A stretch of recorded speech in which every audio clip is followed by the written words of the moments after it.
নমস্কার বন্ধুরা, সুতোপার হেসেলে আপনাদের সবাইকে স্বাগত জানাচ্ছি।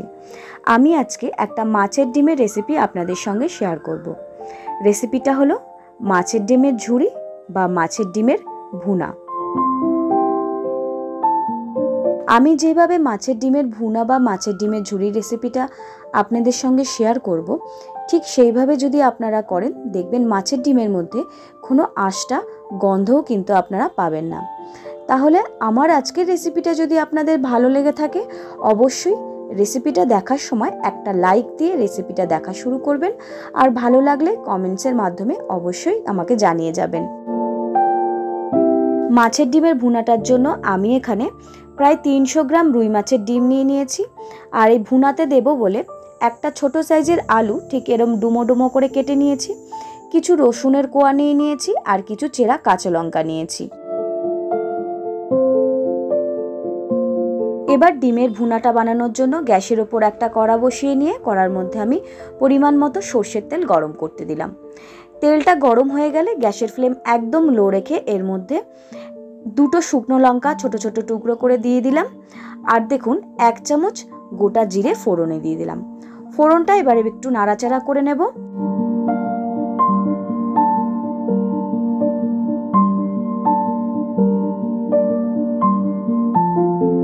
এবার কড়ার তেলের মধ্যে রসুনের কুচিগুলো একটু থেতো করে রেখেছিলাম সেটা সবটা ফোড়নে দিয়ে দিলাম।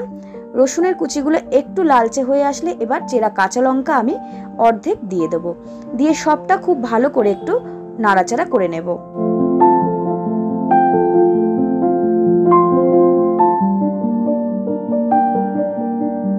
রসুনের খুব সুন্দর একটা স্মেল বেরোনো শুরু হয়ে গেছে। এবার মিডিয়াম সাইজের দুটো পেঁয়াজ আমি মিহি করে চপ করে নিয়েছি, সেটাই সবটা কড়ার তেলের মধ্যে দিয়ে দিলাম। গ্যাসের ফ্লেম মিডিয়ামে রেখে পেঁয়াজটা আমি লাল করে ভাজা অবধি অপেক্ষা করব।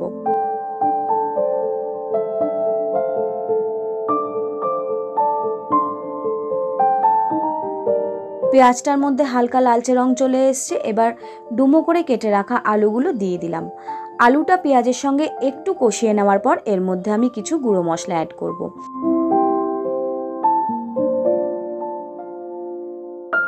সবার প্রথম স্বাদ অনুযায়ী নুন দিয়ে দিলাম, তারপর 1/2 চামচ গুঁড়ো হলুদ, তারপর 1 চামচ লাল লঙ্কার গুঁড়ো, 1 চামচ জিরে গুঁড়ো, 1 চামচের একটু বেশি ধনে গুঁড়ো, 2 চামচ ভর্তি করে আদা রসুন আর কাঁচা পাকা লঙ্কার একটা পেস্ট তৈরি করে রেখেছিলাম সেটা দিয়ে দিলাম। দেওয়ার পর আমি সবটা খুব ভালো করে 3-4 মিনিট ধরে কষিয়ে নেব।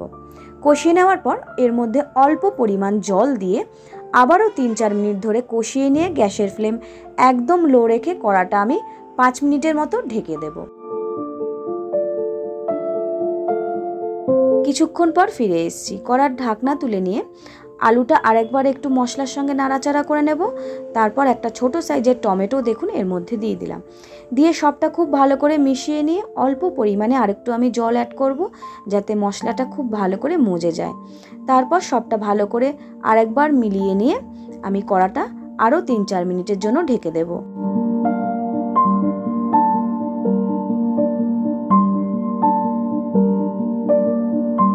এখানে একটা বাটির মধ্যে আমি কিছুটা গরম জল বসিয়েছি।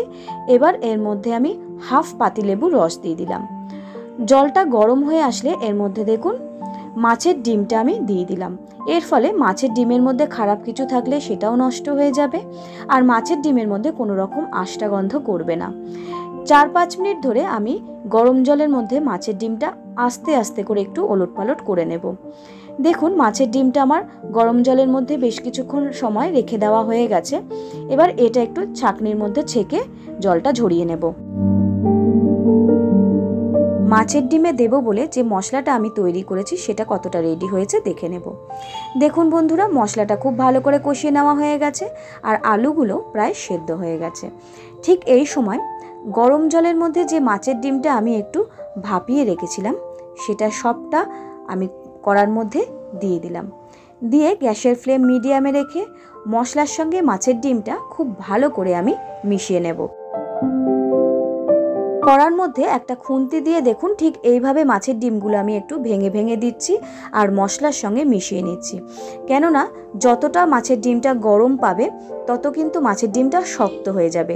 সেই জন্য দেখুন মশলার সঙ্গে আমি খুব ভালো করে মিশিয়ে নিয়েছি। দেখতেই পাচ্ছেন দেখতে কতটা লোভনীয় হয়েছে। আর খুব ভালো করে কিন্তু আমার মশলাটার সঙ্গে মাছের ডিমটা ভালো করে মিশিয়ে নেওয়া হয়ে গেছে। আর আলুটাও কিন্তু খুব সুন্দর সেদ্ধ হয়ে গেছে। এবার ওপর থেকে আরেকটু নুন আমি ছড়িয়ে দিলাম, দিয়ে গ্যাসের ফ্লেম একদম লো রেখে সবটা খুব ভালো করে মিশিয়ে নিয়ে কড়াটা আরও 4-5 মিনিটের জন্য ঢেকে দিলাম। কিছুক্ষণ পর ফিরে এসেছি। কড়ার ঢাকনা তুললে দেখুন মাছের ডিমটা কিন্তু অনেকটাই শুকনো হয়ে এসছে। সবটা আবার খুব ভালো করে একটু মিশিয়ে নিলাম। আর মাছের ডিমগুলো যেগুলো একটু গোটা গোটা থেকে গেছে সেটা খুন্তি দিয়ে ঠিক এরকম করে একটু ভেঙে ভেঙে দিলাম। আর আলুগুলোও একটু ভেঙে ভেঙে দিচ্ছি, তাহলে তরকারিটা মাখা মাখা হবে। এবার ওপর থেকে আমি আরেকটু নুন দিয়ে দিলাম। আমি এর আগেও নুন দিয়েছি। মাছের ডিমের পরিমাণটা যেহেতু একটু বেশি সেই জন্য নুনটা আরেকটু দিতে হবে। আর বাকি চেরা কাঁচা লঙ্কাগুলো ওপর থেকে সুন্দর করে ছড়িয়ে দিলাম। আর এর মধ্যে আমি 1 চামচের মতো গুঁড়ো গরম মশলা অ্যাড করে দিলাম। এর পরিবর্তে আপনারা ধনেপাতাও ব্যবহার করতে পারেন।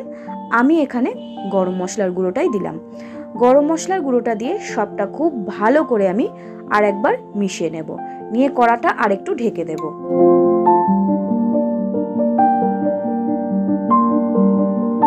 দেখুন ডিম ভুনাটা আমি একটা সুন্দর পাত্রের মধ্যে পরিবেশন করে নিয়েছি। আপনারা বুঝতেই পারলেন আমি কত সহজে কম সময়ের মধ্যে এই মাছের ডিমের ভুনাটা তৈরি করে ফেলেছি। আশা করি আপনাদের ভালো লেগেছে। ভালো লাগলে অবশ্যই লাইক, কমেন্ট, শেয়ার করে আমার পাশে থাকবেন। আর সুতোপার হেসেল চ্যানেলটা অবশ্যই সাবস্ক্রাইব করে নেবেন। নমস্কার।